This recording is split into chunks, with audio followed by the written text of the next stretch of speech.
ট্রাক্টরের ড্রাইভার এবং মালিক ভাইগণ, আমরা যে ট্রাক্টরটা ব্যবহার করি সেই ট্রাক্টরটা ব্যবহার করার পরে প্রতিদিন নিয়মিত গ্রিজ করি। সেই গ্রিজ করার একটা নির্দিষ্ট সময় থাকে। আমরা যদি সেই নির্দিষ্ট সময়ে গ্রিজ না করি তাহলে আমাদের কী ধরনের ক্ষতি হতে পারে, এবং গ্রিজ যদি নির্দিষ্ট সময়ে করি তাহলে কী ধরনের ভালো হতে পারে, সেই জিনিসটা আজকে আমরা জানবো। আমরা কি করি, গাড়ি চালাই আনার পরে গাড়িটা রেখে দিই যে সকালবেলা গ্রিজ করব। গাড়িটা বের করার আগে আমরা গ্রিজ করি।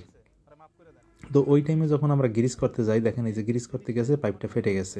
এই গাড়িটা সকালে এসে সারাদিন চালায় নাই, গতকালকে চালানোর পরে সারাদিন গাড়িটা বন্ধ ছিল। আজকে যখন গ্রিজটা করতে গেছে, প্রেশার দিয়ে অতিরিক্ত চাপ দিয়ে গ্রিজ ঢুকাইতে যায়, গ্রিজের পাইপটা ফেটে গেছে।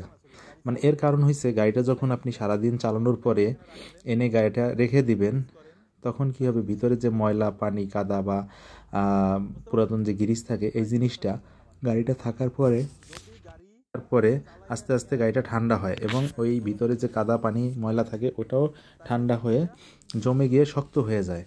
যখন আপনি ঠান্ডা অবস্থায় গ্রিজ করতে যাবেন, দেখবেন যে ভিতরে গ্রিজ ঢুকতেছে না, এবং খুব চাপ প্রয়োগ করে গ্রিজ প্রবেশ করানোর চেষ্টা করা হয়। অনেক সময় পাইপ ফেটে যায় বা ভিতরে গ্রিজ প্রবেশ করে না। আমরা মনে করি ভিতরে গ্রিজ আছে আর প্রয়োজন নাই, কিন্তু এই অবস্থায় যখন আমরা রেখে দিই তখন ভিতরে মরিচা পড়ে ওই বুশ বা বেয়ারিংয়ের জায়গাটা নষ্ট হয়ে যায়। তো আমরা এই জিনিসটা থেকে রক্ষা পাওয়ার জন্য কখন আমরা গ্রিজ করব, সেই বিষয়টাই আমরা আজকে জানি।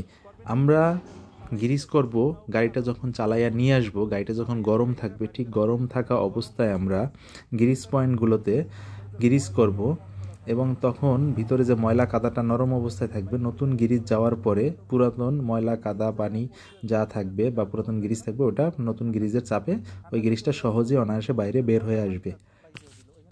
নতুন গ্রিজটা গিয়ে বেয়ারিং বা বুশের জায়গায় যখন বসবে, তখন ওই জায়গাটা সহজেই ঠান্ডা হয়ে যাবে এবং ওই জায়গায় আর মরিচা ধরবে না, এবং বেয়ারিং বা বুশের জায়গাটা ক্ষয় হওয়া থেকে রক্ষা পাবে।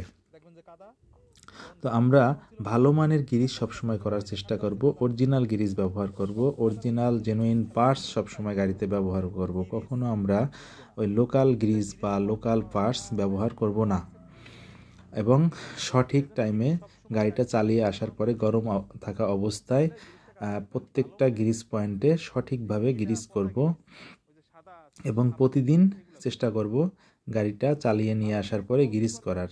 তাতে দেখা যাবে কি যে বেয়ারিং বুশের জায়গাগুলা খুব সহজে ক্ষয় হবে না, এবং গাড়িটা অনেক দিন পর্যন্ত লাস্টিং করবে। একটু কষ্টে হলেও এই কাজটা করলে গাড়ির বেয়ারিং বুশগুলা অনেক দিন পর্যন্ত ভালো থাকবে। সবাইকে ধন্যবাদ।